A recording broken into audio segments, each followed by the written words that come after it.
Bonsoir à tous. S'il vous plaît, nous allons démarrer. Merci. Bonsoir à tous. Je suis très heureuse de vous retrouver pour cette 13e édition des Trophées de l'Innovation Presse et déjà la 17e édition de la Presse au futur. La première édition du salon a été organisée sur la péniche Maxims, à l'abri de la Tour Eiffel, et elle réunissait alors 170 visiteurs sur une journée autour de 5 exposants, dont un fidèle depuis 17 ans, le groupe Maury. Que de chemin parcouru depuis. D'ailleurs, aujourd'hui, convient-il encore de parler de presse au futur, ou plutôt de médias au futur? Car les groupes de presse deviennent véritablement multimédia. Le Figaro, 20 minutes, L'Équipe, Les Échos, tous les titres de la presse quotidienne régionale et bien d'autres s'engouffrent dans la télévision et la radio. Beaucoup de jeunes titres ne sont visibles aujourd'hui que sur les réseaux sociaux. Mais ce nouveau paysage ne saurait se construire sans un changement capitalistique de la presse. De grands industriels viennent conforter l'évolution de la presse vers les médias du futur. Dassault, Bolloré, LVMH, CMA-CGM, Crédit Agricole, Crédit Mutuel. Enfin, la presse perdure grâce à la qualité de ses contenus qui la différencient des plateformes standards. Ces trois facteurs expliquent que les titres de presse sont devenus des marques solides, bankable, tournées sereinement vers leur avenir. Ce sont toutes ces évolutions fondamentales que la presse au futur relate pendant 2 jours. Ce sont ces transformations structurelles que les trophées vont récompenser ce soir. Nous aussi, nous évoluons. En 2021, nous créons le village Les Régies au futur, devenu AdTech au futur cette année. Sur All for Content 2024, notre autre salon dédié au contenu de marque, les régies présenteront leurs solutions aux grandes marques annonceurs.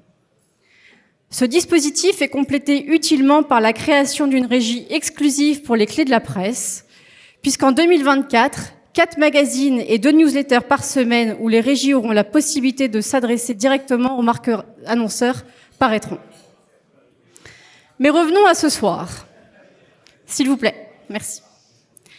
Car ce soir, ce sont vos solutions marketing, stratégiques et managériales que les trophées vont distinguer. Il faut noter que cette année, toutes les familles de presse sont récompensées, ce qui n'était pas arrivé depuis longtemps. Que soient remerciés tous nos partenaires, amis, mécènes, sans qui cette cérémonie n'existerait pas. Merci à toutes les organisations professionnelles, vos conseils et vos propositions nous sont précieux pour rester leaders. Merci à Broadcast Associés de nous accompagner sur tous nos événements et en particulier dans la réalisation de cette soirée. Merci à tous nos visiteurs, de plus en plus nombreux chaque année, et contribuant au succès croissant de notre événement, devenu le rendez-vous incontournable de la profession, comme l'atteste la fréquentation de cette première journée. Merci à tous nos exposants et sponsors, fournisseurs et prestataires de la presse et des régies, leur fidélité en constante progression et la plus belle récompense du travail acharné de toute notre équipe. Enfin, je tiens à rendre un hommage particulier à Patrick Thuot. Je t'ai rejoint il y a 10 ans et tu défends la profession avec toujours autant de créativité, de passion et d'énergie.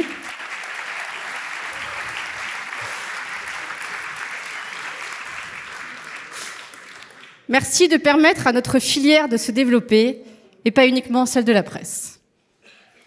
Avant de lancer cette soirée, je rappelle que vous pouvez partager votre présence sur les réseaux sociaux qui s'affichent derrière moi, puisque vous pourrez mettre en avant vos récompenses. Maintenant, justement, place à vous les lauréats, et je vous souhaite à toutes et à tous une très belle 13e cérémonie des Trophées de l'Innovation Presse.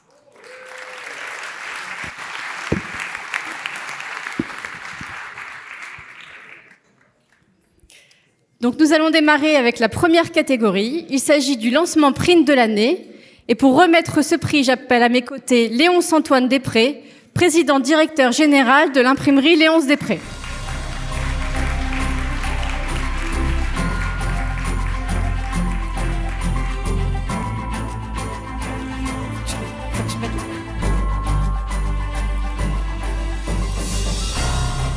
Bonsoir Amos, ça va? Bonsoir. Alors, ton imprimerie imprime des magazines, des catalogues, des brochures depuis plus de 100 ans.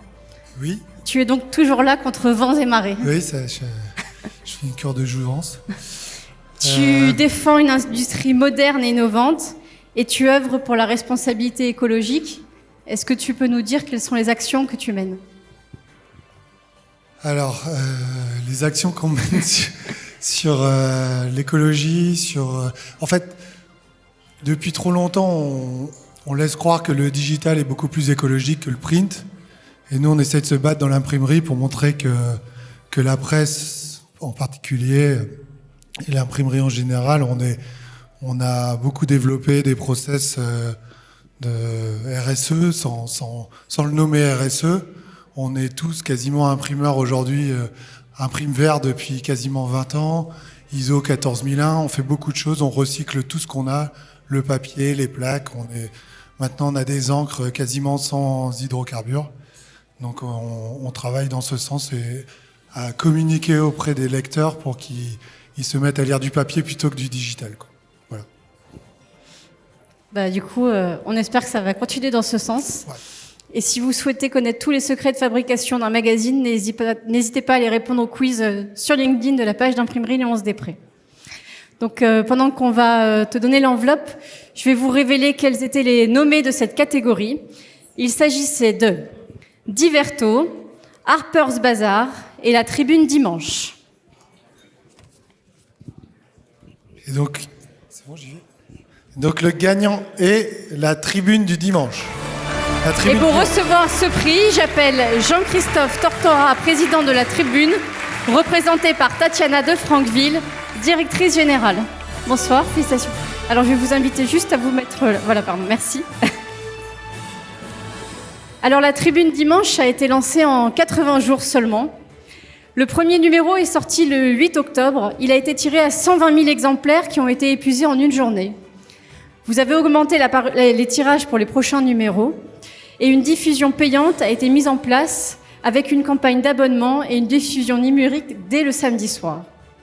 En octobre, la Tribune Dimanche était vendue à 51 000 exemplaires en moyenne, dont 29 600 en kiosque. Enfin, je rappelle que la Tribune est imprimée par nos amis du groupe Ricobono. Mais est-ce que vous pouvez nous dire pourquoi vous avez voulu lancer un nouvel hebdomadaire dominical? Merci beaucoup. Alors, peut-être avant de démarrer, je voulais saluer les autres initiatives qui ont été nommées avec nous, celle d'Harper's Bazaar et celle de Diverto. Et je souhaitais saluer le courage et l'audace qui est celui de lancer un nouveau journal, un nouveau magazine ou un nouveau quotidien, quel que soit le jour. Bravo à tous.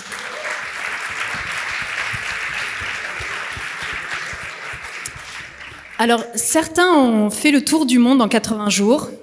Et nous, on a décidé de lancer un journal en 80 jours. On nous avait dit, c'est impossible, vous n'y arriverez pas. Et impossible n'est pas la Tribune. Depuis 10 ans, je crois qu'on a su le démontrer avec Jean-Christophe Tortora. Cette marque qui existe depuis 40 ans a un parcours assez exceptionnel et je crois que cette marque n'a pas fini d'étonner et de surprendre.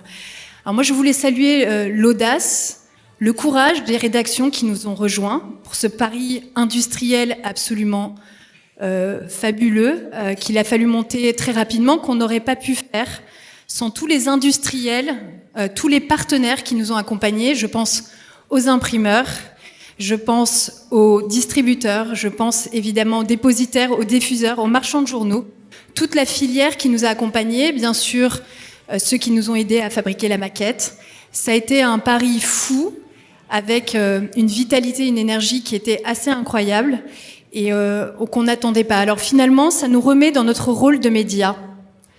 Notre rôle de média qui est d'offrir une information de qualité, apaisée, nuancée, qui est finalement ce qu'attendent nos lecteurs. Et je crois que finalement, ceux qui ont remporté le prix ce soir, ce sont les lecteurs du dimanche qui sont finalement les plus nombreux à lire et ceux qui ont le moins d'offres aujourd'hui. Et finalement, je crois qu'on a répondu à cette attente et je crois que c'est eux qu'on peut remercier et récompenser ce soir, car sans eux, sans ces lecteurs, nous ne serions pas là aujourd'hui. Donc je suis très heureuse d'annoncer qu'on a plus que doublé nos objectifs en 8 numéros.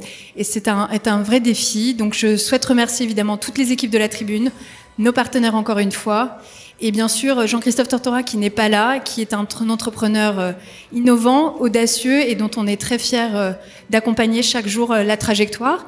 Sans dire et sans oublier un dernier mot pour notre actionnaire qui nous a rejoint en juillet dernier, le groupe CMA-CGM, désormais représenté par notre groupe média Why Not Media et Laurent Guimier, que je salue ici. Et donc cette audace, qui fait partie également des valeurs du groupe CMA-CGM, fait partie, j'espère, de ce qu'on sera vous démontrer, vous montrer dans les jours et les mois à venir. Bravo à vous, nous l'espérons. Merci.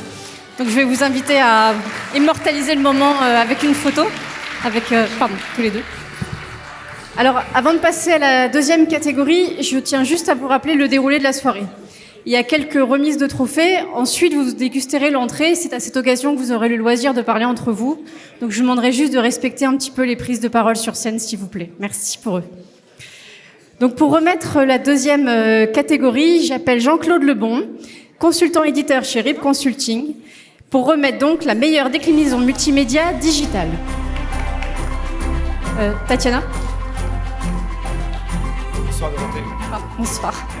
Bonsoir à tous et à toutes. Alors pour ceux qui ne connaissent pas, mais je pense qu'il y en a peu dans la salle, Sweep est le leader français des systèmes éditoriaux multicanal. Grâce au savoir-faire de RIP, vous aidez les éditeurs de presse à optimiser leur production multicanal et améliorer la gestion de leur contenu. Aujourd'hui, vous avez animé un atelier sur la transformation des contenus grâce à l'intelligence artificielle. Il y en aura un autre demain avec Immanence. Et tous les ans, vous soutenez la matinée des médias professionnels organisée par le SP Pro. Alors, quelles sont les actualités en cette fin d'année ? Déjà, je voudrais faire un rapide retour sur cette année en fait 2023. S'il vous plaît. Entre le dernier salon de la PAF et cette année, on a signé 28 marques.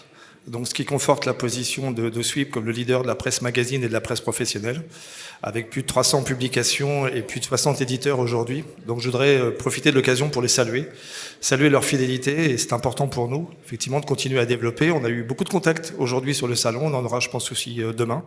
On est stand 13, donc si vous voulez venir nous voir, vous serez évidemment les bienvenus. Et on fait effectivement demain un atelier avec Immanence. On aime bien effectivement nouer des partenariats avec des marques comme des partenaires comme Immanence, comme Audia. On a Contentside aussi et Activecom qui permettent effectivement de trouver des solutions pour des éditeurs, tout type d'éditeurs, sur justement effectivement la diffusion. Nous on fait de la production, on fait effectivement la centralisation des contenus, mais derrière tout ça, la finalité c'est la production, bien sûr, enfin surtout la diffusion. Voilà. Donc vous avez compris, demain, allez à leur atelier et stand numéro 13. Absolument. Voilà, donc pendant qu'on va te remettre l'enveloppe, je vais vous révéler les nommés de cette catégorie, qui étaient 20 minutes télé et le Figaro télé et radio. Alors, le gagnant de la meilleure déclinaison multimédia digitale est le Figaro TV et radio. Et pour recevoir ce prix, j'appelle Robert Mergui, éditeur du groupe Le Figaro. Félicitations, bonsoir.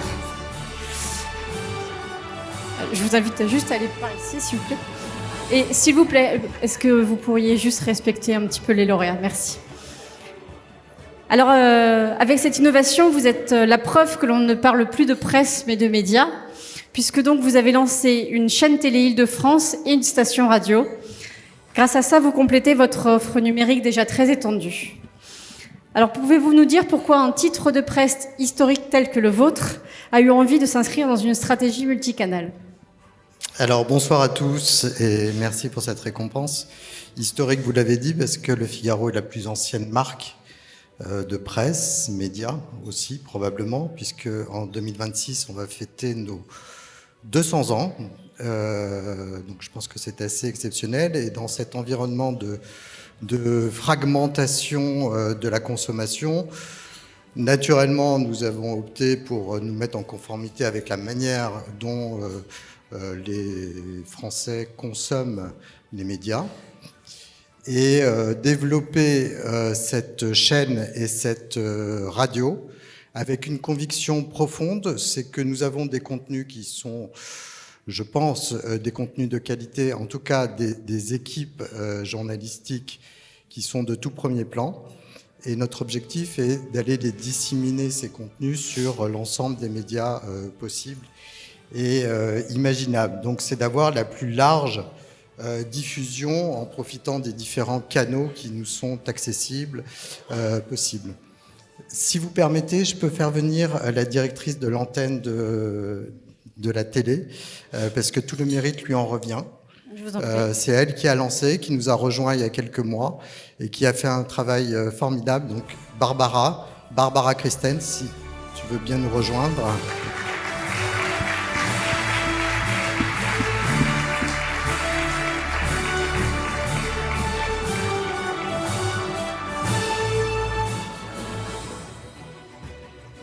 Voilà, nous avons une chaîne unique grâce aux journalistes du Figaro. Et nous avons un positionnement qui est très particulier entre des documentaires, de la culture, de l'art de vivre, de l'art de vivre à la française particulièrement. Et nous sommes très jeunes, puisque la chaîne a été lancée au mois d'avril. Nous n'en sommes qu'au début. Donc je vous remercie pour ce témoignage de réussite. C'est les visiteurs du salon qu'il faut remercier. Et on espère qu'il y aura d'autres chaînes à venir. Voilà, je vous invite à aller prendre la photo pendant que nous passons à la catégorie suivante. Il s'agit de la meilleure innovation publicitaire et marketing. Et pour remettre ce prix, j'appelle à mes côtés Didier Falcan, directeur et fondateur des Clés de la Presse.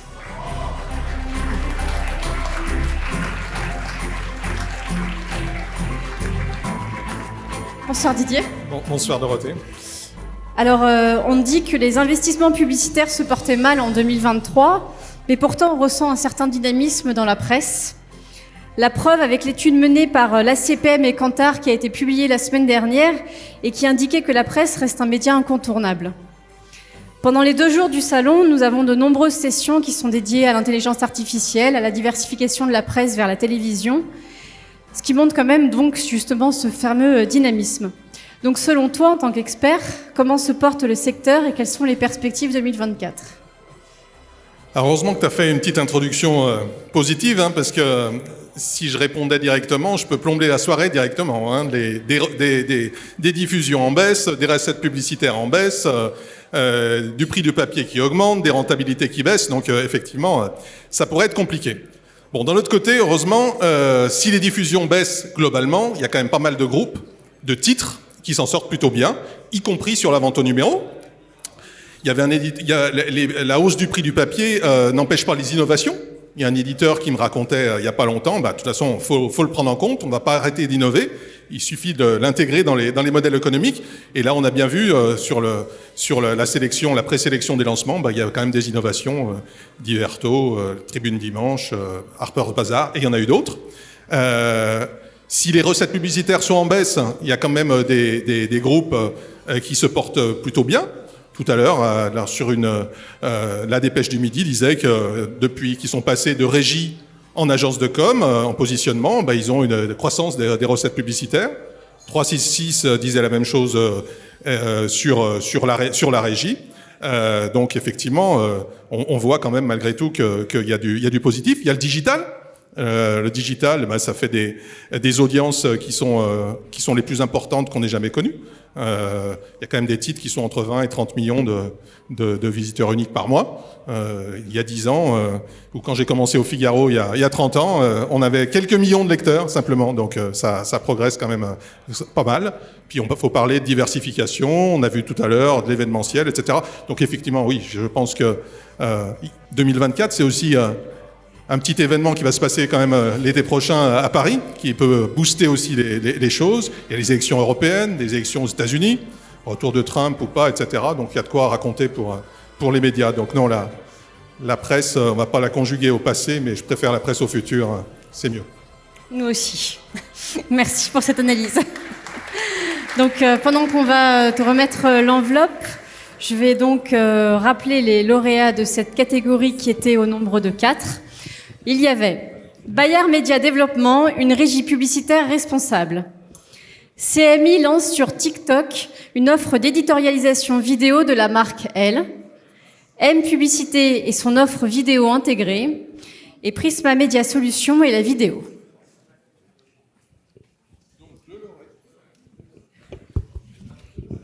Donc le lauréat, c'est Prisma Media Solutions. Et pour recevoir ce prix, j'appelle à mes côtés Philippe Schmitt, le directeur général du groupe Prisma Media. Félicitations. Alors comme vous pouvez le voir, Prisma Media a de nombreuses marques. Et avec ce projet donc InFocus, vous avez lancé une nouvelle offre commerciale inédite qui allie contexte et attention pour optimiser les campagnes vidéo des annonceurs et maximiser leurs investissements. Cette offre repose sur 5 piliers essentiels. Le contexte, avec beauté, food et travel. L'attention, avec des emplacements générant le plus d'attention publicitaire. La vidéo, avec du 100% vidéo pré-roll. L'efficacité, avec un taux d'attention supérieur à 80%. Et un budget maîtrisé, puisque c'est à partir de 30 000 € que l'on peut investir. Alors, est-ce que vous pouvez nous donner le bilan de ces 5 premiers mois ? Oui, avec grand plaisir. Merci beaucoup pour ce prix qui me touche beaucoup, surtout comme le lancement de l'année. Je salue nos amis de la Tribune Dimanche. Bravo Tatiana, c'est magnifique. Avec notre lancement de Harper's Bazaar, on l'a concurrencé, mais ce sera peut-être une autre fois. Donc oui, sur cette offre en fait de la régie, c'est quelle est l'attention. Vous savez que dans le digital, vous avez des grandes tendances tous les ans. Cette année, c'est la tendance de l'attention. On est tous dans l'industrie de l'attention. Et nous avons mis au point une offre en fait qui la mesure en temps réel sur le digital, qui combine donc les contextes de qualité, comme vous l'avez dit, 100% vidéo, 100% visibilité et qui optimise en temps réel l'attention des campagnes publicitaires. On a des très très bons retours, on a un très bon use case avec Hervé, je te salue particulièrement, qui l'a mieux résumé que je pourrais le faire dans tout discours, qui disait que la différence entre une impression publicitaire vue et attentive, c'est la même chose que d'avoir écouté quelqu'un et de l'avoir entendu. Et donc je pense qu'on est tous dans le business de l'attention et donc cette offre il fait un peu honneur. Et donc merci pour ce prix, on est très touchés. Au nom de toutes les équipes de Prisma Media Solutions, on vous souhaite une bonne soirée. Merci. Félicitations et merci à vous. Je vous invite à faire votre photo tous les deux. Pendant que j'appelle le François Paquin, directeur marketing et commercial via Live Digital, pour remettre le trophée de la meilleure innovation technologique, contenu et diffusion.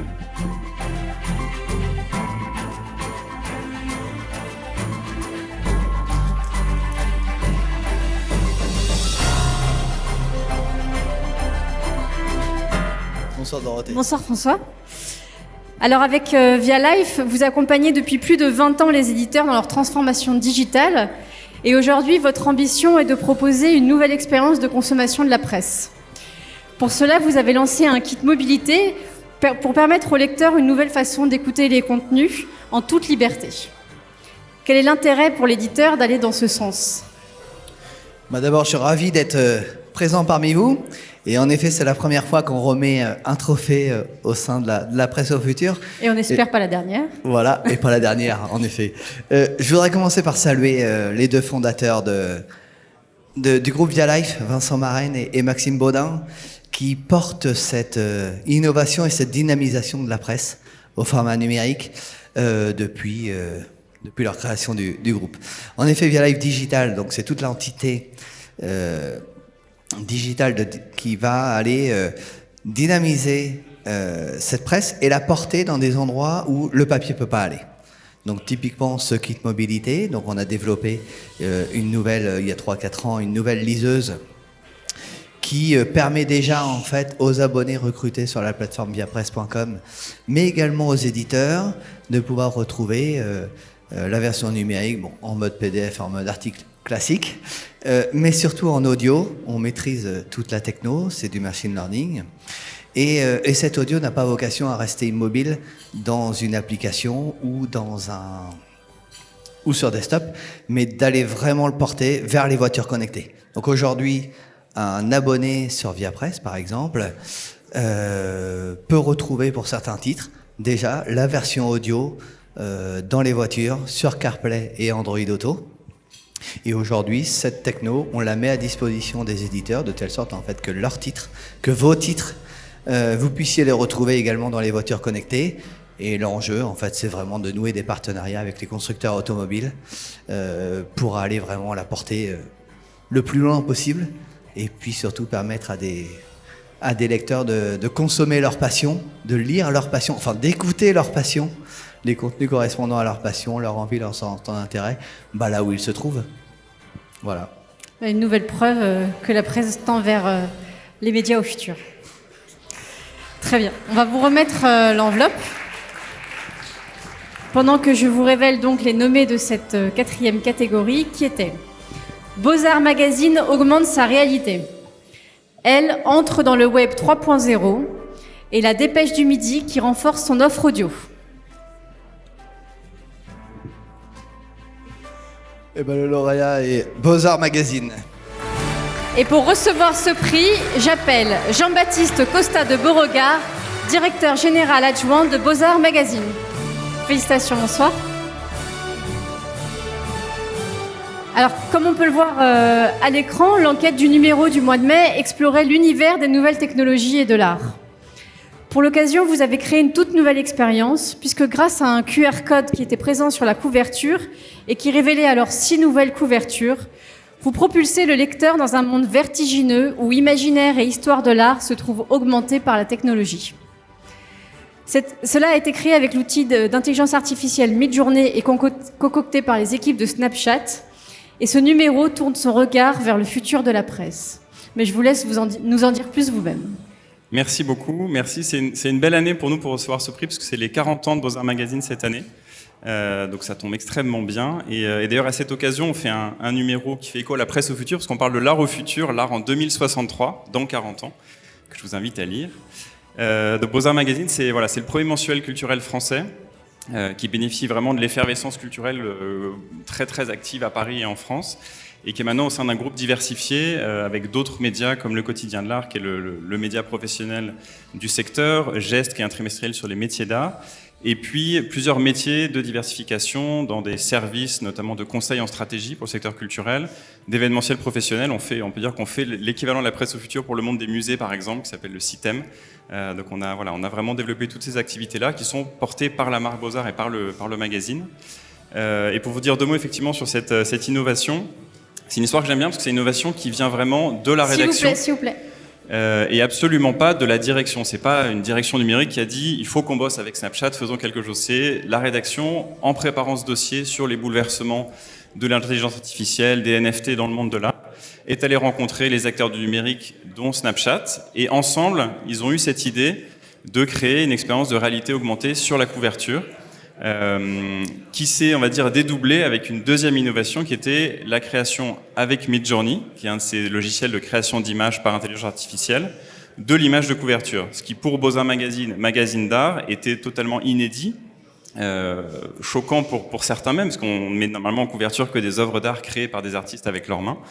Mais c'était une double innovation qui était importante pour nous parce qu'il se passait des choses assez bouleversantes dans le monde de l'art avec ces nouvelles technologies qui arrivaient.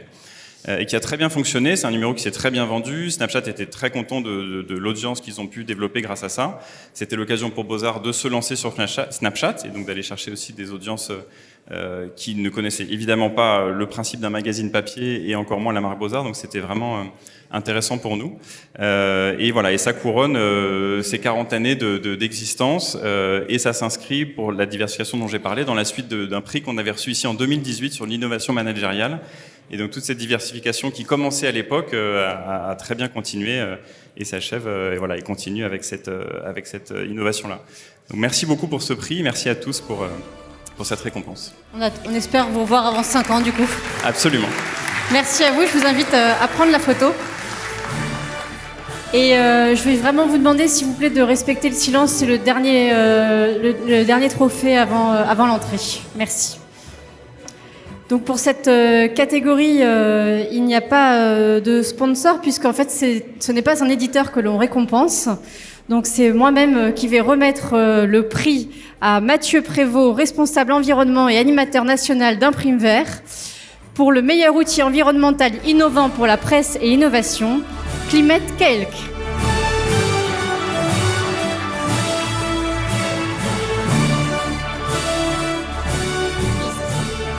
Merci beaucoup. Alors, pour ceux qui ne connaissent pas, puisque c'est donc une nouvelle innovation, C'est un calculateur européen qui permet d'estimer l'empreinte carbone d'un site d'impression et des produits imprimés. Grâce à cet outil, le fournisseur et le client peuvent identifier ensemble les solutions pertinentes pour réduire l'émission de gaz à effet de serre, et suivre son impact grâce à un bilan périodique. Alors Mathieu, peux-tu nous dire comment les éditeurs et les fournisseurs présents dans la salle peuvent accéder à cet outil et pourquoi ils ont intérêt à s'en servir ? C'est une longue histoire. C'est une longue histoire qui a commencé il y a plus de 15 ans à l'UNIC. Tout simplement, on est parti de la problématique que les gaz à effet de serre, l'aspect CO2, c'était quelque chose qui était primordial et qui était important de s'intéresser. Et on ne s'est pas vraiment trompé, puisque cette année, on est vraiment face à une explosion des demandes, que ce soit au niveau des imprimeurs, mais aussi des donneurs d'ordre, des éditeurs notamment. L'aspect CO2, toutes ces approches environnementales. Nous, dans l'imprimerie, on a vraiment besoin aussi de redorer cette image, de montrer qu'on était une industrie responsable dans ce qu'on faisait. Et donc, jusqu'à présent, c'était vraiment à la marge. C'était vraiment à la marge, sauf que là, il y a une explosion, et donc on a créé cet outil. Cet outil a été créé il y a 15 ans. C'était même il y a plus de 15 ans, puisqu'on remonte en 2006, avec le premier contrat entre l'ADEME et l'UNIC pour calculer les émissions de gaz à effet de serre des imprimeurs. Et c'était le premier pas. C'était très très lent à venir, sauf que là, il y a des échéances obligatoires pour des éditeurs, pour des imprimeurs qui arrivent également, et également pour les clients, à échéance 2025, et donc on a de plus en plus de demandes. Donc Climate-Calc est un outil qui est très intéressant. Pourquoi ? Parce qu'il permet à la fois de réaliser son bilan carbone, permet de mettre tout le monde sur un pied d'égalité au niveau des données, puisqu'en fait on est sur des données qui sont fiables, contrôlées, on est sur des normes, GHG Protocol, c'est des normes internationales qui sont représentées, qui sont crédibles, et il fallait qu'on ait une concurrence qui soit loyale en fait entre les différentes parties prenantes, puisqu'en fait on arrive à un seuil aujourd'hui où il y a vraiment une concurrence qui se crée sur les émissions de CO2. On n'est plus uniquement sur d'autres aspects, mais là on va vraiment être sur les aspects environnementaux où il faut travailler sur ces sujets-là. Et donc échéance 2025, ça va exploser. Il y a beaucoup de demandes. Les imprimeurs sont un petit peu noyés à la demande des clients, puisqu'il faut montrer patte blanche sur ces sujets-là. Et surtout, on a des lignes environnementales qui doivent être respectées vis-à-vis des obligations réglementaires et des axes pris par les pouvoirs publics notamment et de l'Europe sur ces sujets-là. Voilà, donc très enchanté d'avoir ce prix pour Climate-Calc qui revient à l'outil bien sûr, et aux démarches de l'UNIC qui sont mises en avant et surtout qui travaillent sur ces sujets-là depuis un certain nombre d'années. Bravo à vous, et puis donc si vous voulez améliorer votre impact, n'hésitez pas à utiliser l'outil. Voilà. Avec plaisir. Donc je vais vous laisser savourer l'entrée. Vous avez donc l'occasion de parler maintenant, n'hésitez pas. Et puis du coup, c'est moi qui vais faire la photo.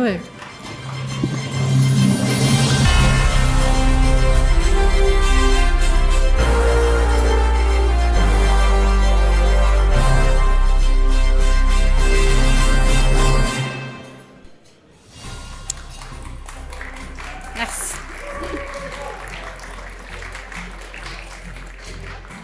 Merci. J'espère que vous avez savouré vos entrées. On vous a laissé un peu plus de temps pour que vous puissiez parler entre vous et que du coup vous respectiez encore plus le silence des personnes qui sont à mes côtés. Je vous en remercie par avance pour eux. Donc nous allons poursuivre avec l'éditeur de l'année, et pour remettre ce prix, j'appelle Pierre-Antoine Laporte, directeur général délégué du groupe Maury, que l'on peut donc féliciter de nous accompagner depuis la première édition de la Presse au Futur.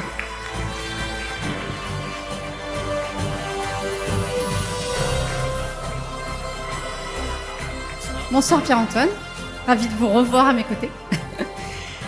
Alors cette année, il y a eu de nombreux éditeurs qui ont fait le choix de rapatrier l'impression, le routage et le façonnage de leurs titres en France. C'est le cas notamment de Prisma Media, Unique Héritage Média ou encore du groupe Marie-Claire. De votre côté, vous imprimez le Figaro Télémagazine grâce à un procédé offset permettant aux éditeurs de bénéficier de l'ensemble de la chaîne sous un même toit. En quoi cela est-il profitable pour les éditeurs ? Écoutez, déjà, merci à tous les éditeurs d'être revenus en France pour ceux qui ont décidé de le faire.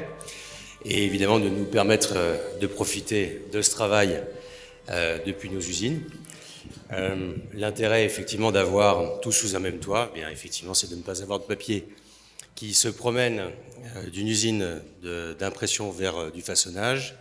Et ça permet évidemment des économies dans un premier temps, et puis aussi de faire attention aux sujets environnementaux qui sont évidemment très importants d'être respectés, on le sait bien, hein, surtout qu'on se doit d'être attentif. Je lisais dans la presse encore ce matin que de ce que je comprends, c'est qu'on a encore des gaz à effet de serre qui s'accélèrent et on est incapable en fait de diminuer l'impact d'émissions de toutes les usines du monde. Donc si on peut le faire, même à notre niveau, c'est évidemment primordial. Voilà, donc c'est aussi une des raisons. Voilà. Bravo en tout cas pour ça. Voilà, alors Merci. on va vous remettre l'enveloppe pour nous révéler le lauréat de cette catégorie. Pendant que donc je vous rappelle les finalistes qui étaient Gabriel Darcourt de la Provence, Philippe Abreu d'Heroes Media et Sébastien Danet du groupe Influencia.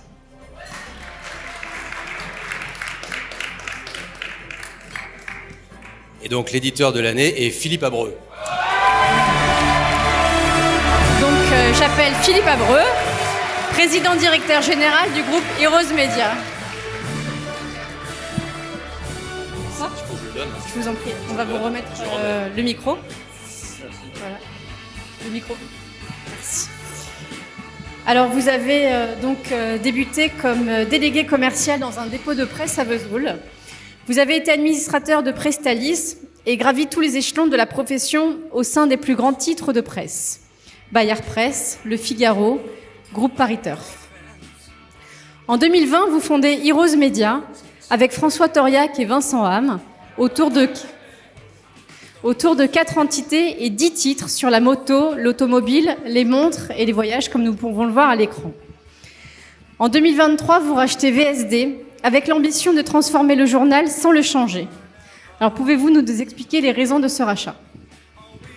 D'abord, merci à tous, merci à toute la profession, parce que c'est beaucoup de fierté d'être là.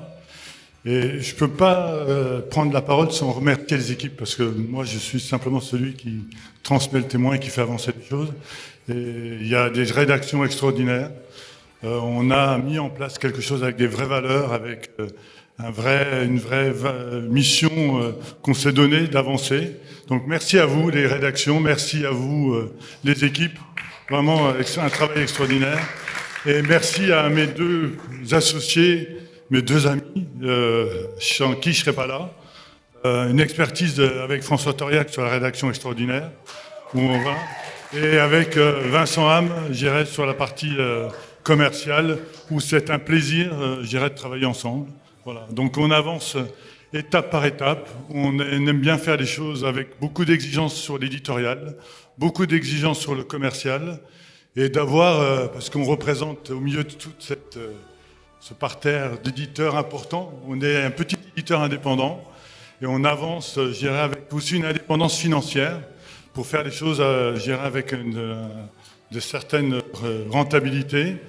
Voilà, donc on a commencé au moment le plus compliqué. Moi, je suis arrivé au moment du Covid, au moment de l'Ukraine. Racheter un groupe de presse à ce moment-là, tout le monde m'a regardé en me disant « mais qu'est-ce que tu fais ?»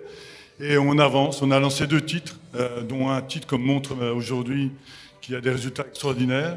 On a repris VSD qu'on a mis en rentabilité en bout de 6 mois.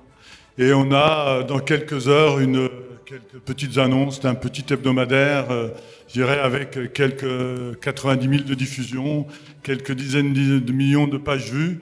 Et on va se lancer sur l'aventure du digital. On va continuer notre parcours et on est fiers, parce que ce mot-là, on est fiers de ce qu'on a fait et on va avancer et voilà, à notre échelle. Et merci de votre confiance et merci de nous avoir récompensés. Voilà. Du coup, on vous verra peut-être là l'année prochaine, alors, avec ce lancement. Merci à vous. Je vous invite à faire une photo, Pierre-Antoine, avec voilà, tous les 2. Merci. Pendant que nous passons donc à la catégorie suivante, il s'agit de la meilleure innovation diffusion.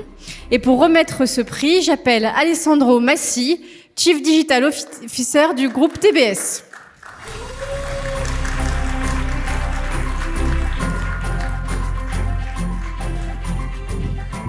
Bonsoir Alessandro. Bonsoir à tous. Alors, avec le groupe TBS et vos différentes solutions dédiées aux médias, alors il y en a plusieurs, je vais quand même les citer. Parmi elles, nous avons Hands Up, Aloha, Adresa, Mahalo, Kyota, À Juste Titre et À Bon Escient, ce qui montre vraiment une vraie palette très complète. Et vous accompagnez les éditeurs dans leurs problématiques d'abonnement, de monétisation et de diffusion. Vous venez également de vous rapprocher d'Abomark, société experte en stratégie de diffusion, de gestion des abonnés et optimisation de la vente au numéro. On peut donc dire que vous êtes un acteur majeur dans l'évolution de la profession et un vrai contributeur du débat. C'est le cas. Oui. Voilà. Du coup, je vous laisse révéler en quoi vous êtes contributeur et peut-être nous dire s'il y a d'autres rachats en vue. Donc, le sujet est assez vaste. Je pense qu'on peut prendre un peu de recul et comme on disait tout à l'heure, même nous, on a besoin, en tant que fournisseur, en tant que prestataire, même en tant qu'éditeur, prendre du recul, avoir un temps d'attention, d'écoute, comme on disait tout à l'heure, et d'entendre. C'est pour ça que, avant de parler d'innovation, on a essayé de mettre en avant l'humain, nos ressources, avoir de l'empathie vis-à-vis des besoins de nos clients, de nos éditeurs. Et une fois qu'on comprend les contextes économiques, qu'on comprend les enjeux, qu'on arrive à écouter les besoins, on arrive à écouter où il faut aller, qu'on arrive à se faciliter quand ça va bien et répondre au présent quand ça va mal, c'est comme ça qu'on arrive à prendre de la confiance. Et une fois qu'on a tout ça, on peut aller dans l'innovation, on peut progresser main dans la main avec l'éditeur et du coup, on peut avoir une large panel de solutions qui va couvrir donc tout l'écosystème pour les médias. Donc c'est une très belle palette, en effet, bravo. Donc on va vous remettre l'enveloppe. Et donc je vais vous rappeler les finalistes de cette catégorie diffusion qui étaient Maison de la Presse qui crée des corners hors circuit traditionnel, Prisma qui lance son kiosque numérique et Proximi et MLP qui mutualisent leurs prestations. Donc le lauréat de la meilleure innovation diffusion est Maison de la Presse. Pour recevoir ce prix, j'appelle Laure Guinard, la directrice réseau.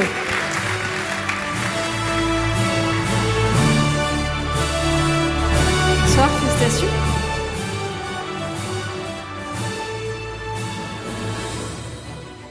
Alors, vous avez le groupe NAP, près de 1250 points de vente. Vous êtes l'un des plus gros acteurs de proximité. Votre groupe représente 17% des ventes de presse en France. S'il vous plaît, merci. Pour toucher un public encore plus large, vous avez lancé cette année des corners dans des enseignes partenaires pour rendre la culture accessible à tous. Hôtels, campings, cafétérias, stations-service ou hôpitaux. Ces corners qui sont aux couleurs de votre marque devraient être au nombre de 100 d'ici fin 2024. Vous poursuivez votre développement avec une offre click and collect et envisagez même de proposer une carte de fidélité. De quoi freiner la baisse structurelle de la vente au numéro et la disparition des points de vente. Mais je vous laisse nous en dire plus. Merci. En premier lieu, on tenait en tout cas tout le groupe à vous remercier pour ce prix. On espère en tout cas que l'occasion aujourd'hui de pouvoir s'exprimer devant vous tous va nous permettre de développer et de développer surtout le maillage de la presse à travers ce nouveau concept de corner. Et on tient vraiment sur vous tous les acteurs de la profession, pour nous accompagner dans ce développement, qui est pas simple, pour développer la presse en dehors, on va dire, du circuit traditionnel, mais qui, on pense aujourd'hui, est incontournable si on veut que les futurs lecteurs, qui soient, alors j'ai bien compris, digitaux, mais aussi papier, aient envie d'y aller, parce que le digital, c'est peut-être un point, mais le papier, c'est aussi incontournable. Voilà, donc on compte sur vous tous, en tout cas, pour nous accompagner dans ce développement et faire que tous ensemble, on puisse développer ces corners partout en France. Merci. On vous souhaite un beau développement dans ce sens. Merci.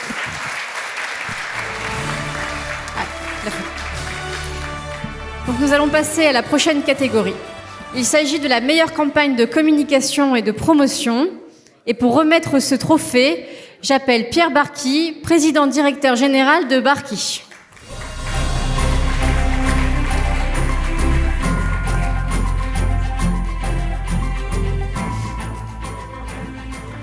Bonsoir Pierre. Bonsoir Dorothée. Alors Pierre, tu as été élu président de l'association Culture Papier en septembre et nous t'en félicitons à nouveau. Et à cette occasion, tu as rappelé l'importance du papier. Je cite tes mots. Il favorise fortement la créativité, développe la liberté grâce à la déconnexion et améliore la concentration ainsi que la mémoire pour une lecture en profondeur. Le papier et l'imprimé ont constamment évolué au fil des années en prenant en compte les sujets majeurs de l'environnement et de notre société. Tu ajoutes qu'il reste encore beaucoup à faire. Alors comment aujourd'hui faire face aux difficultés que rencontre l'industrie papetière ? Bon, je crois que l'industrie papetière, comme d'autres industries, rencontre un certain nombre de difficultés. Déjà, l'industrie papetière, elle a été confrontée à la hausse de l'énergie. Une énergie multipliée par des coûts multipliés par 10, ça s'était jamais vu. Ça a forcé les papetiers à doubler les prix du papier. Maintenant, on est heureusement revenu à des prix normaux, parce que je crois que ça pouvait tuer beaucoup d'industries.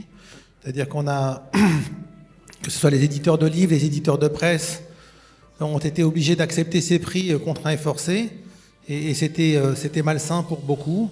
Fort heureusement, encore une fois, les prix d'énergie ne sont pas revenus au niveau où ils étaient à 20 € le mégawattheure, mais ils sont revenus aux alentours de 55 € le mégawattheure, qui fait que c'est quand même plus acceptable et qu'on a des prix un peu plus normaux maintenant. Maintenant, je pense qu'on a une industrie qui est résiliente, à la fois l'industrie papetière, mais également les éditeurs de presse, de livres, les imprimeurs, et qu'on a vu depuis le début de la soirée que les gens se réinventent, les gens sont courageux, les gens sont ambitieux, et je trouve qu'il y a une formidable créativité et qu'il faut saluer, et moi je trouve ça formidable, parce que comme tu le sais, j'ai toujours cru au papier, moi je suis tombé dedans quand j'étais petit, mon grand-père a fondé cette société en 1919, on a fêté le centenaire il y a 5 ans, et moi je trouve que ça prouve bien que finalement même que les sociétés soient petites, moyennes ou grandes, il y a toujours la place pour des gens qui sont innovants et qui croient à la qualité. Voilà. Bravo pour cette belle histoire. Merci. Donc on va te remettre l'enveloppe. Donc les nommés de cette catégorie étaient le lancement publicitaire de Diverto. Série limitée, la seule marque de luxe disponible en kiosque. Le Télégramme annonce une saison 2. Et la Tribune du dimanche, une première vente supérieure aux prévisions. Alors, la meilleure campagne de communication et de promotion est pour Diverto. Et j'appelle Bruno Ricard, directeur général adjoint marketing, études et communication, pour recevoir ce prix mérité.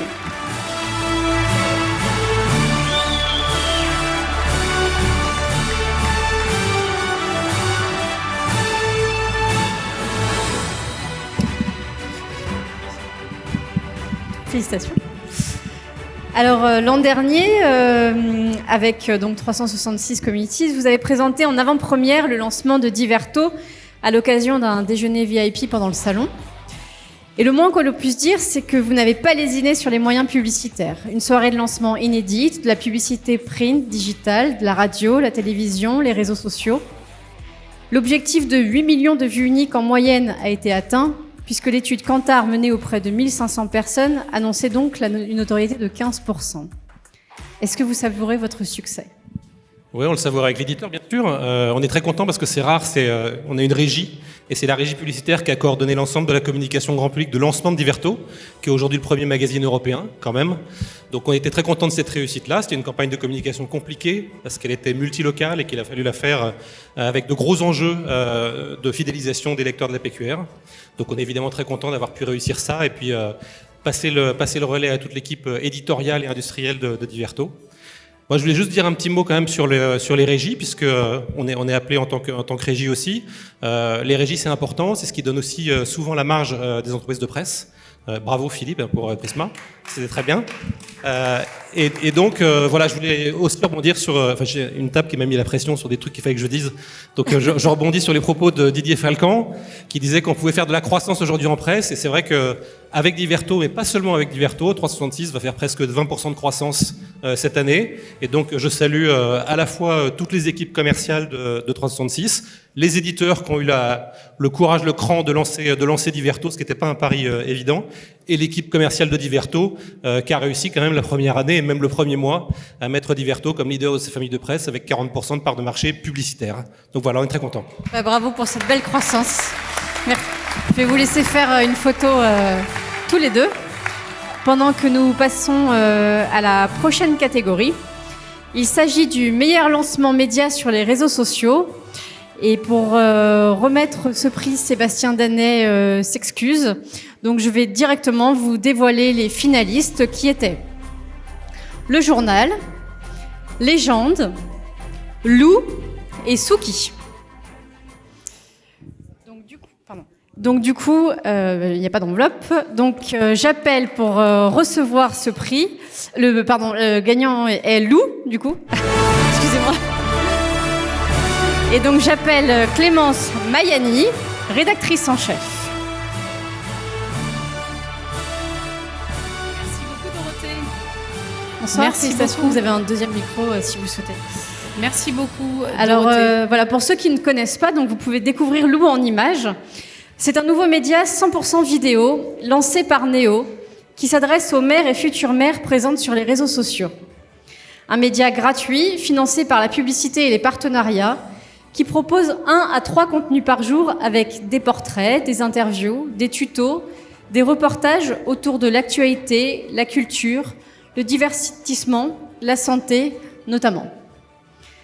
En résumé, vous partagez les histoires de femmes ordinaires qui font des choses extraordinaires. Exactement, merci beaucoup Dorothée. Au nom de toute l'équipe de Lou, on est vraiment très très heureux de recevoir ce prix. C'est pas tous les jours qu'on lance un média, c'est même très très rare. Et Lou a aujourd'hui 6 mois et déjà plus de 100 millions de vues cumulées sur les réseaux sociaux. C'est incroyable. Donc Instagram, Facebook, TikTok.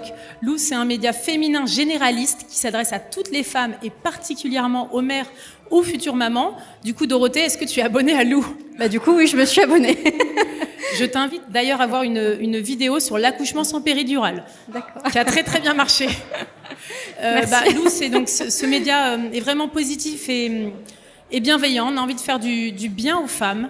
Et je remercie du coup les 4 fondateurs de Lou, dont Samy Biazoni qui est là ce soir, avec Anne-Henri de Gestas, Louis Perrin et Stéphane Simon, qui sont les fondateurs de Néo. Lou est la petite sœur de Néo. Et après 15 ans de télévision avec Yann Barthès, j'ai fait le pari du digital et du coup je crois que j'ai bien fait. Merci beaucoup. Bravo. Vous voulez dire quelques mots ? Alors, un mot rapide, puisque je pense que je suis le dernier obstacle qui vous sépare du dessert ou du fromage. Toujours est-il que... Pardon, il y a un obstacle supplémentaire après. On était très fiers quand on a lancé Néo. On avait envie de lancer un média réseaux sociaux, vidéo, qui s'adressait au plus grand nombre. Et surtout qui était très positif. On le dit souvent, on cherche à créer du commun, à chercher de la proximité. Néo, c'est bientôt 2 milliards de vues, c'est une centaine de clients, c'est une très jolie aventure fédératrice. Et Lou, c'était une continuation un peu naturelle de ce projet-là. Donc extrêmement fier, aux côtés de Clémence, qui l'incarne au quotidien, de recevoir ce prix. Merci à tous pour votre soutien. Félicitations. Du coup, je vais juste faire la photo avec vous et avant, on va passer...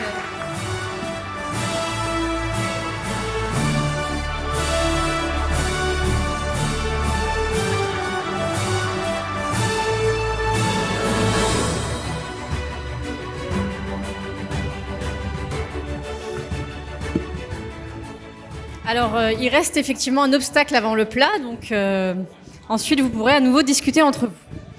Il s'agit donc de la meilleure innovation RSE transition écologique. Et pour remettre ce prix, j'appelle à mes côtés Bruno Génuy, président fondateur de Mélodie.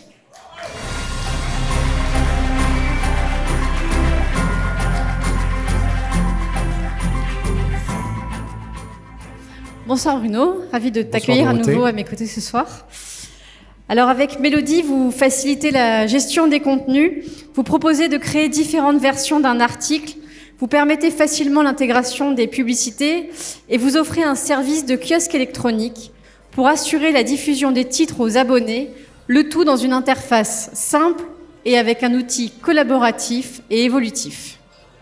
Quelles sont donc les prochaines étapes de Mélodie ? Alors ce ne sera pas un obstacle déjà. Les prochaines étapes de Mélodie, en fait, c'est de continuer sur ce qu'on a bien fait depuis maintenant 10 ans et qu'on a exporté un petit peu, puisque maintenant on est présent au Québec et au Canada. C'est de partager, j'avais envie de dire, et de reprendre les mots de la première auditrice tout à l'heure, de l'audace en fait des journalistes qui sont finalement nos premières cibles et les gens avec lesquels on travaille.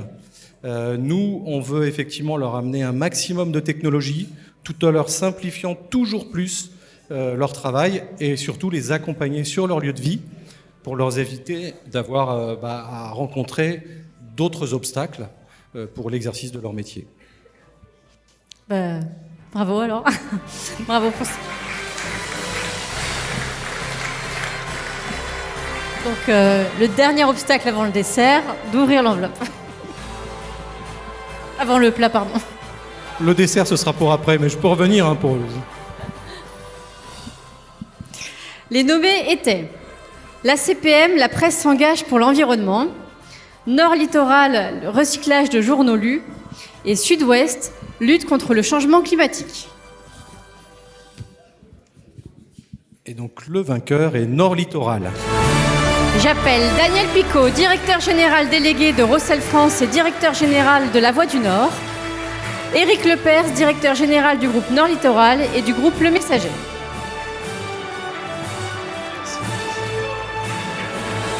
Bonsoir. Félicitations. Merci beaucoup. Alors vous avez effectivement lancé une campagne pour le recyclage de vos journaux.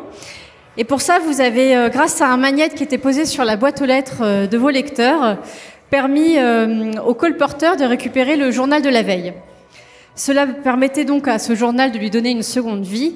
Il était donc ensuite transformé en ouate de cellulose, un isolant efficace et bon marché, accessible à tous. À aujourd'hui, quel est le bilan de cette campagne, à la fois en termes de nombre d'abonnés et de journaux recyclés ?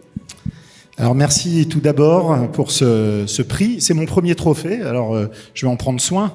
Mais pas le dernier. Voilà, merci beaucoup.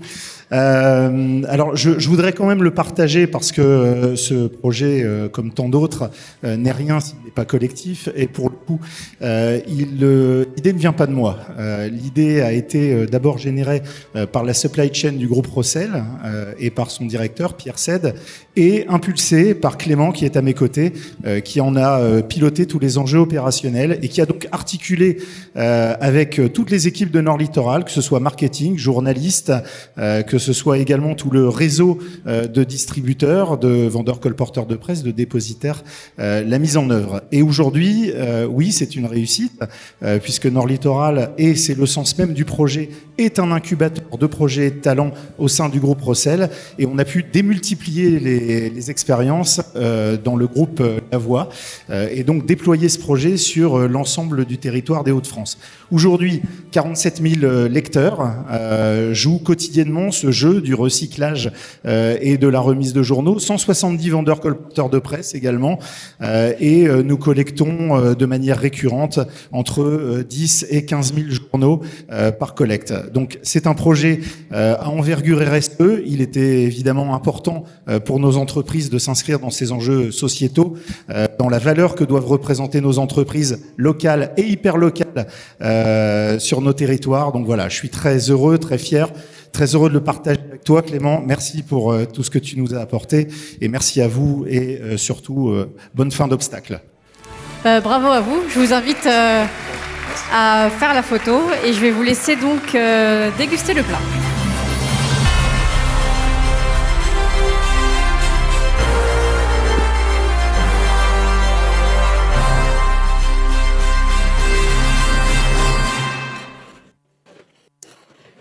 Nous allons poursuivre avec la dernière partie de la soirée. Et avant, je vous rappelle qu'à la fin de la cérémonie, je vais appeler tous les sponsors et lauréats à me rejoindre sur scène pour la photo finale. Alors, pour remettre le trophée de la meilleure innovation régionale et territoriale, j'appelle à mes côtés Frédéric Oliven, directeur général d'Audience.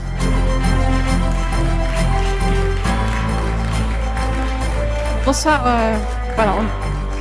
Merci. On va vous remettre... Bonsoir. Bonsoir Frédéric. Donc avec Audience, vous êtes engagé dans la protection sociale des métiers de la création et de l'information. et proposer des formules d'accompagnement spécifiques à chaque talent. En 2023, vous avez obtenu le label Égalité professionnelle entre hommes et femmes, à nouveau reçu le label Diversité et surtout fêté vos 20 ans. Que pouvons-nous vous souhaiter pour les 20 prochaines années, en dehors d'avoir plus d'adhérents ? Alors là, vous me posez une colle, cher Aude, parce que la seule chose que je dirais, c'est avoir plus d'adhérents, mais c'est le cas. Donc je vais juste rebondir en disant que on est très content d'être ici ce soir, partenaire une fois de plus de ce bel événement. Nous aussi. Et c'est l'occasion pour moi de rappeler que les entreprises de presse, ça fait bien plus de 20 ans qu'elles ont décidé de prendre les sujets de protection sociale en main en étant elles-mêmes en contrôle de ce qui se passait. Donc chez Audience, la presse est dans les conseils d'administration représentée de façon considérable. Donc la presse est chez elle, chez Audience. Et donc je souhaite pour les 20 prochaines années qu'on continue à avoir toujours plus de groupes de presse qui font confiance à Audience. Et c'est le cas à nouveau cette année en 23, puisque au 1er janvier 24, je ne vais pas donner le nom, mais on va avoir de nouvelles belles entreprises très prestigieuses de la presse qui rejoindront Audience. Voilà. Vous souhaitez également alors.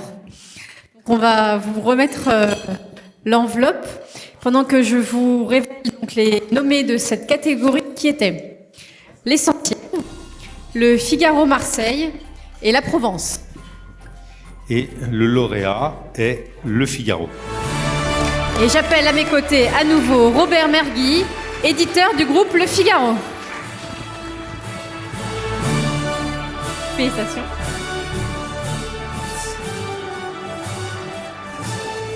Rebonsoir. Alors en plus d'avoir créé une chaîne télé et une station radio, vous avez lancé des éditions locales du Figaro.fr. Le site est implanté à Bordeaux, Lyon, Nantes et Nice pour assurer une meilleure couverture rédactionnelle de l'actualité locale avec un relais sur les réseaux sociaux.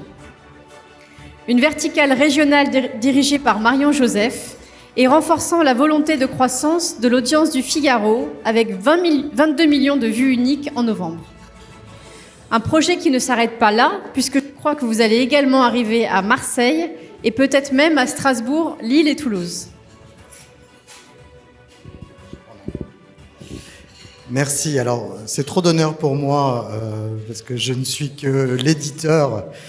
Et l'éditeur du soir est mon ami Philippe Abreu, donc ce n'est pas moi qu'il faut féliciter, mais c'est Jacques-Olivier Martin, directeur de la rédaction du Figaro.fr, s'il veut bien me rejoindre, parce que c'est lui qui est l'architecte du développement du premier site d'actualité en France, et en particulier de ces développements régionaux successifs, qui va vous dire un petit mot. Merci beaucoup, merci Robert. Je suis très fier, très heureux d'être devant vous ce soir. C'est une formidable aventure, le Figaro en région. On l'a dit, c'est plusieurs bureaux qui ont été ouverts. Alors c'est un journaliste qui vous parle. J'ai envie de dire, on a créé une dizaine de postes en quelques mois. Je suis dans un groupe qui est extrêmement ambitieux pour le métier de journaliste. Et ça, c'est assez rare. Il y a près de 500 journalistes aujourd'hui dans le groupe Figaro. Notre stratégie, c'est finalement d'aller chercher nos lecteurs là où ils sont avec les moyens qu'on peut mettre en œuvre pour aller les chercher. Donc, la région, les bureaux, les locales, ça c'est une chose immensément importante. J'ai envie de dire aussi peut-être de façon un peu matricielle, les différents supports, on a fait des efforts considérables pour se développer en télé. Il faut du culot, il faut des investissements, et ça ce groupe a cette ambition. On l'a fait en radio, on aura d'autres projets, on est très ambitieux. Également sur les réseaux sociaux. C'est finalement le premier message que j'aurais envie de vous transmettre, c'est on est au cœur, on parle de presse et d'innovation. Notre groupe, il est véritablement orienté vers l'innovation, indiscutablement. Après, il y a un autre défi qui est absolument génial, dans lequel moi je suis plongé tous les jours. C'est que dans un groupe comme le nôtre, Robert le disait, on a près de 200 ans. Le défi, c'est aujourd'hui d'innover et de transformer la façon de travailler. Parce que des journalistes qui ont pris des habitudes de travailler, moi je suis rentré il y a un peu plus d'une vingtaine d'années, on n'avait qu'un support, c'était le papier. Aujourd'hui, on a tous les supports dont je viens de parler. Et ça, c'est l'immense défi, c'est à la fois d'innover et de transformer la façon de travailler avec une seule ambition. Et ça, on se le dit, et moi je le dis tous les jours à nos équipes, c'est avant tout la qualité éditoriale. Et ça, il n'y a que les journalistes qui peuvent le faire. Voilà, merci. Bravo. Donc je vais vous inviter donc à faire une photo. Et également bravo à la Provence, à qui j'adresse une mention spéciale, puisqu'il faut quand même savoir que le vote était très serré et que le Figaro l'a remporté à 1 voix d'écart. Donc bravo également à vous.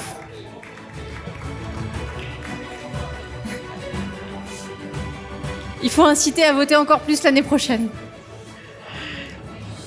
Alors nous allons donc passer à la catégorie suivante avec la meilleure innovation technologique AdTech.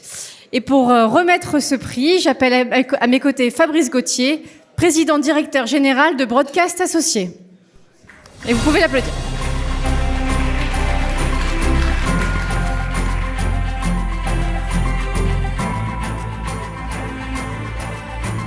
Alors pendant qu'il me rejoint, je rappelle donc que Fabrice et son équipe nous accompagnent à cette soirée. Et donc j'en profite pour te remercier à nouveau. Merci Dorothée. Alors Fabrice, on va pouvoir voir à l'écran que tu accompagnes avec tes équipes des acteurs importants du monde des médias et de la communication. Tu animes chaque année au sein du salon des conférences sur la vidéo ou l'audio. Et en tant qu'architecte média, comment penses-tu que doit évoluer la presse vis-à-vis de ces nouveaux supports? Et quelle est au sein de Broadcast Associés votre valeur ajoutée en tant qu'expert? C'est justement l'ADN de Broadcast Associés. Quand j'ai eu cette idée il y a 20 ans, et je suis heureux de le voir ce soir, j'ai tout misé sur la convergence. J'étais persuadé qu'un jour, les gens de la presse feraient de l'audio, feraient de la vidéo. J'étais persuadé qu'un jour, les gens de la télévision s'intéresseraient à la presse, à la radio. Bon, je ne vais pas vous faire toutes les possibilités, mais quand je vois le résultat ce soir et l'innovation et le fait que la presse se porte mieux, j'ai entendu tout à l'heure qu'il y avait encore des chiffres qui pouvaient être améliorés, mais il est clair que cette convergence, ce développement sur le digital à travers l'audio et la vidéo est un vecteur de croissance et qui répond véritablement aux attentes du marché. Donc nous, Broadcast Associés, effectivement, on accompagne les médias traditionnels, on accompagne aussi le développement média auprès des gens qui ne sont pas dans les médias, tels que des salons, le corporate. On a comme gros client le gouvernement, c'est une valeur sûre depuis 10 ans maintenant. Dès l'instant que vous voyez Elisabeth Borne sur les réseaux sociaux, c'est notre métier, on est là 24 heures sur 24, 365 jours sur 365 au service de nos clients. Bravo, donc vous avez compris, si vous voulez être accompagné par un architecte média, allez les voir demain en bas des escaliers au New Cap Event Center. Merci Dorothée.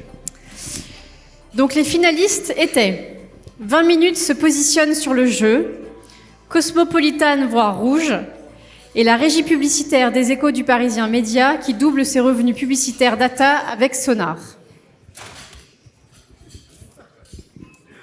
Suspense, je vais mettre les lunettes parce que je voudrais pas me tromper. Le gagnant est les Échos, le Parisien Média. Et pour recevoir ce prix, j'appelle Nicolas Danard, directeur général adjoint de la monétisation et digitale des Échos du Parisien Média. Bonsoir.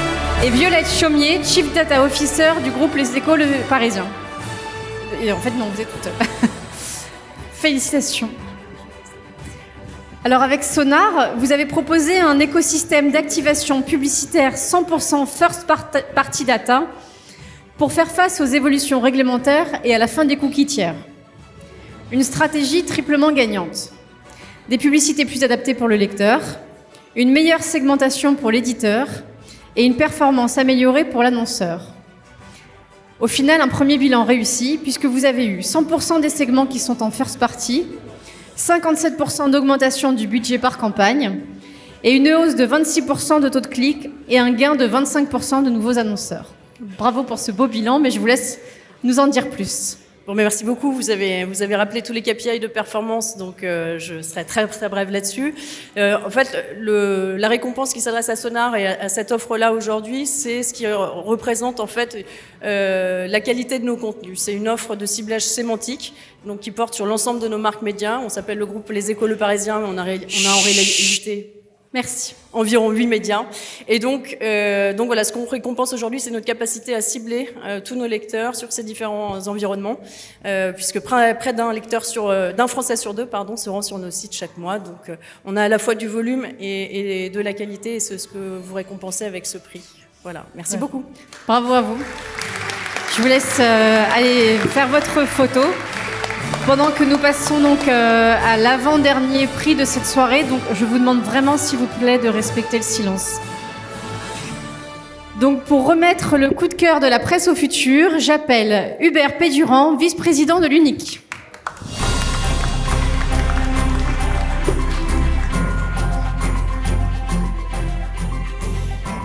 Bonsoir Hubert. Bonsoir Dorothée, félicitations. Merci. Donc 2023 est une année particulière, pas uniquement pour moi du coup. C'est l'anniversaire de nombreux produits imprimés. Les 140 ans de la Croix, les 70 ans du livre de poche, les 50 ans du Routard, les 50 ans de Libération, entre autres, puisqu'on a eu d'autres anniversaires ce soir. Est-ce que d'après toi, cela montre que l'imprimerie a encore de l'avenir ? La question est très très très bonne. Et à l'UNIC, nous avons des imprimeurs qui viennent chercher des réponses, mais on se rend compte qu'ils ne se posent pas forcément les bonnes questions. Et c'est ça qui est important aujourd'hui. Est-ce que ce que je fais est utile? Est-ce que j'ai les bonnes machines? Est-ce qu'elles sont dans un environnement éco-responsable? Est-ce que je fais de la qualité? Est-ce que je fais de la non-qualité? Mon EBE est à quel niveau? Qu'est-ce que je peux faire pour défricher l'avenir? Ce sont ces questions qu'on leur retourne. Et ça, c'est important. Et à l'UNIC, on travaille sur la Drupa 2024 qui arrive. Et je suis effaré de voir que plus de 50% des 170 000 mètres carrés sont représentés par 2 pays. 327 entreprises seront chinoises, devant les Allemands, avec 285 entreprises, suivies des Anglais, des Italiens et des Turcs. Les Français n'auront que 20 entreprises représentantes à la Drupa. La Drupa s'annonce, comme nous disent les organisateurs, comme la plus grande Drupa de tous les temps. 10% de surface en plus, mais ce que je note, c'est qu'ils attendent 1800 entreprises et on en a aujourd'hui que 1305. Donc il y a 75% de la surface qui est occupée et donc il y a encore 25%. Donc ça ne sera peut-être pas la plus grande Drupa de toute l'histoire. Mais ce que je note également dans cette Drupa qui vient, c'est que le focus se fera sur la durabilité en règle générale de notre industrie, sur l'emballage, et sur l'emballage. Il y aura beaucoup de choses, peut-être trop sur l'emballage, pas assez pour la presse, pas assez pour les magazines, pas assez pour les livres, mais c'est un phénomène de fond. Le monde dans lequel on rentre se transforme et aussi bien les Nations Unies que l'Europe, que les organisations sociales, les politiques nous font converger vers plus de durabilité. Et ça va nous challenger au quotidien, nous imprimeurs. Donc, posons-nous les bonnes questions pour être encore là demain et donner un avenir au quotidien à notre futur. On espère effectivement que les gens sauront se poser cette question. Alors, pour cette catégorie, il n'y avait pas de nommé, mais sans trop vous en dire, ce que je peux vous dire, c'est que le lauréat est la preuve de ce dynamisme de l'imprimé. Eh bien, félicitations à ce magazine qui parle de nous, qui parle de vous. Et vraiment, moi, depuis tout petit, je le lis. Bravo à Caractère. Bravo.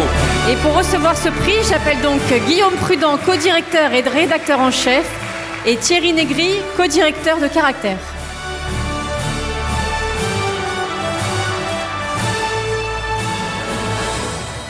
Félicitations. Bonsoir, félicitations. Alors, on va pouvoir découvrir en images cette nouvelle maquette que vous avez sortie en janvier 2023 pour accompagner justement l'évolution des industries graphiques. Elle se veut à la fois plus moderne, plus illustrée, plus rythmée, plus claire et a été unanimement accueillie par ses lecteurs. Caractère a été choisie en coup de cœur parce qu'elle symbolise justement l'image de la presse professionnelle. Longévité, renouveau et efficacité. Bien, d'abord, je remercie le jury pour nous avoir accordé ce prix. C'est quand même une très très grande fierté pour nous quand on sait que dans nos prédécesseurs, il y a par exemple une revue comme Stratégie, qui est quand même une vraie référence dans ce domaine. Ce qu'il faut dire, c'est que c'est avant tout la réussite de la qualité du travail de Guillaume Prudent, qui est à côté de moi et qui est mon associé, et de ses équipes éditoriales qui ont réalisé un travail absolument remarquable. Comme vous le faisiez remarquer, il y a eu un excellent accueil et des lecteurs et des annonceurs, ce qui prouve qu'on a été dans le vrai. On ne s'arrête pas en bon chemin parce qu'actuellement on travaille et sur la refonte de notre site internet et sur la refonte de notre newsletter hebdomadaire.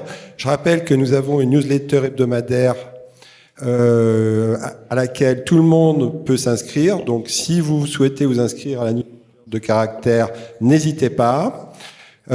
Concernant Caractère, de la même manière, s'il y en a parmi vous qui par hasard ne connaissent pas Caractère, surtout contactez-moi par exemple via LinkedIn, je me ferai le plaisir de vous envoyer un exemplaire. Sinon, je vous remercie à tous et je vous souhaite une bonne soirée. Merci, encore félicitations. Oui, juste un grand merci aux organisateurs pour le prix, parce que c'est un honneur pour nous. On est une petite société d'édition avec quelques geeks passionnés d'imprimerie qui travaillent tous les jours. Et donc d'être ici parmi vous, c'est un véritable honneur. Merci. Bravo.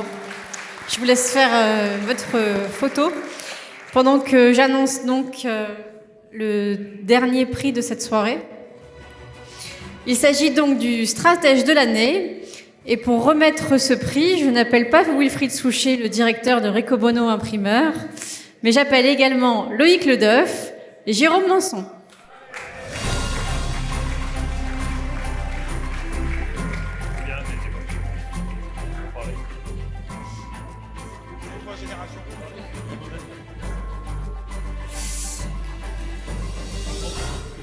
Voilà. Alors justement, le groupe Recobono est une entreprise familiale depuis 5 générations. Vous êtes le leader français d'impression de quotidien, devenu le leader européen de l'impression en héliogravure, présent dans le routage et le façonnage avec France Routage, et désormais un acteur du portage et de la distribution avec Proximi. Vous venez de racheter TSB, à ne pas confondre avec nos amis de TBS, principal imprimeur indépendant allemand en héliogravure. Constituant ainsi votre volonté de vous développer à l'étranger et de croissance externe, et vous œuvrez activement pour l'environnement et venez de créer un laboratoire de recherche et développement pour être à la pointe de l'innovation. Finalement, c'est à vous que l'on aurait pu remettre le prix que vous allez remettre ce soir. Bon, tout est dit. Bon, comme le groupe s'est développé, on est venu à plusieurs. Vous avez bien fait.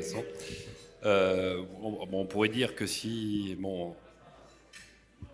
on pensait que c'était impossible, alors on l'a fait. C'est un peu le schéma. On grossit chaque année. On continue à se développer, à grandir. On a encore des idées pour les prochaines années, donc on va continuer en tout cas la croissance externe sur différents métiers, en tout cas et verticale et dans notre cœur de métier qui est plutôt l'imprimerie. On a la distribution qui est un des points d'activité majeurs. On a le lab qui s'est développé parce qu'on est vraiment dans le développement et en tout cas essayer de trouver des nouvelles solutions pour essayer d'accompagner en tout cas la décroissance et le prix en fait à l'exemplaire pour accompagner les éditeurs.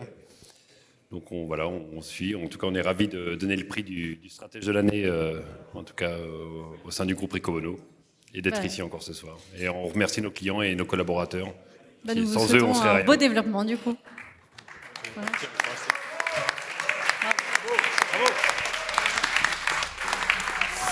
On va vous remettre l'enveloppe. Et donc, les nommés étaient de SEMA CGM à Why Not Media, Fabienne Marquet, une DGA engagée, et Prisma Media. Alors, le stratège de l'année est Why Not Media.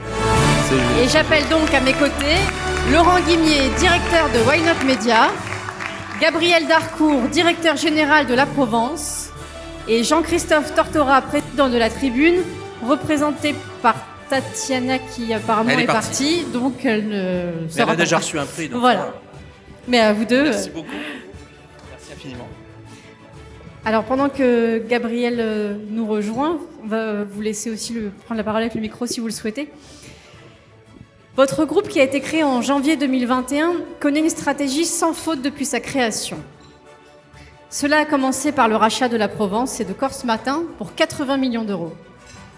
Puis sont venus la Tribune, une prise de participation de 10% au sein du groupe M6 et le lancement, comme nous l'avons vu tout à l'heure, de la Tribune dimanche. Vous avez un réel intérêt pour les médias et ne cachez pas votre intention de devenir un groupe média de premier plan. Dans une interview accordée au Figaro le 6 novembre dernier, vous annoncez vouloir accélérer sur la digitalisation du média et vous réjouissez de la hausse de 70% d'abonnements numériques. On se doute qu'avec votre ambition, vous n'allez pas vous arrêter là. Alors, quelles sont donc les prochaines étapes ? Ah, ça, je ne vais pas vous le dire ce soir, mais je vais vous remercier d'abord pour ce magnifique trophée et puis ce qu'on considère, je pense, et Gabriel ne me démentira pas, comme un encouragement plus que comme une consécration, parce qu'on est tout nouveau, on est tout petit. Hein. Le groupe a démarré réellement il y a 1 an. Je voulais remercier toutes les équipes de La Provence, de Corse Matin, mon éditeur de l'année qui est Gabriel Darcourt, voilà, je le dis parce que j'ai le droit de voter pour lui, et puis les équipes de la Tribune qui ont été récompensées tout à l'heure. Je voulais aussi remercier ici notre actionnaire Rodolphe Saadé qui, par son engagement et sa vision, nous guide pour faire grandir nos médias. En 1 an, on a fait beaucoup de choses. On a démultiplié les efforts. On a refondu 100% de nos offres numériques à Provence et Corse Matin. On a lancé la Tribune dimanche. Si je prends l'exemple de la Tribune, qui est un modèle de diversification, on a produit sur l'année 2023 une 50aine d'événements. Ça veut dire des centaines d'heures de débats dans les territoires et donc une contribution à la démocratie. Et puis encore plein d'autres projets qui viennent. C'est important pour nous de le dire, de le partager avec vous aussi. Vous l'avez dit, la Tribune dimanche, c'est un déploiement 360, j'allais dire, qui finit par le papier. Parce qu'on a souvent dit que la Tribune était la première à l'avoir arrêté. Eh bien, on a montré que dans l'usage du papier le dimanche, on y croyait très très fortement. Et puis voilà, pour terminer, vous avez parlé de digitalisation, effectivement. Ces 3 révolutions que nous vivons de front, qui s'abattent sur nous, mais qui pour nous sont une opportunité que sont le temps réel, le social et puis l'intelligence artificielle. Je pense qu'on peut tous se le dire, c'est un défi, ce sont des défis, c'est très très dur, ça détruit de la valeur, mais si on n'est pas là pour les affronter et pour les dompter, eh bien il faudra renoncer à nos modèles économiques et sans doute à la démocratie. Et je pense qu'il n'y a pas d'incompatibilité entre le fait de dire qu'on défend des modèles économiques pérennes et qu'on défend la démocratie. Et je pense que c'est la moindre des choses quand on fait des médias et notamment du journalisme. Voilà, je vous remercie beaucoup et bonne soirée. Bravo pour cette stratégie. Je vais vous laisser faire votre photo pendant que j'appelle tous les lauréats et sponsors de la soirée à me rejoindre sur scène. Et peut-être qu'on va demander à ce qu'on enlève la table, s'il vous plaît.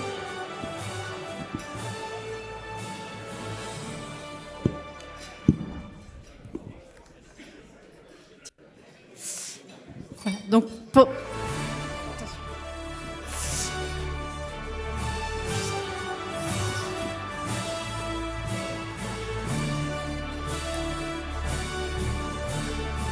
Alban. Merci. Oh bah, si on peut. Donc, je vous invite à me rejoindre et pendant que je vous attends, n'hésitez pas donc demain à aller sur la presse au futur pour une 2e journée encore plus inédite. Merci à tous pour cette soirée et j'étais ravie à nouveau de vous accueillir et vous donne rendez-vous pour la 14e édition des trophées l'année prochaine.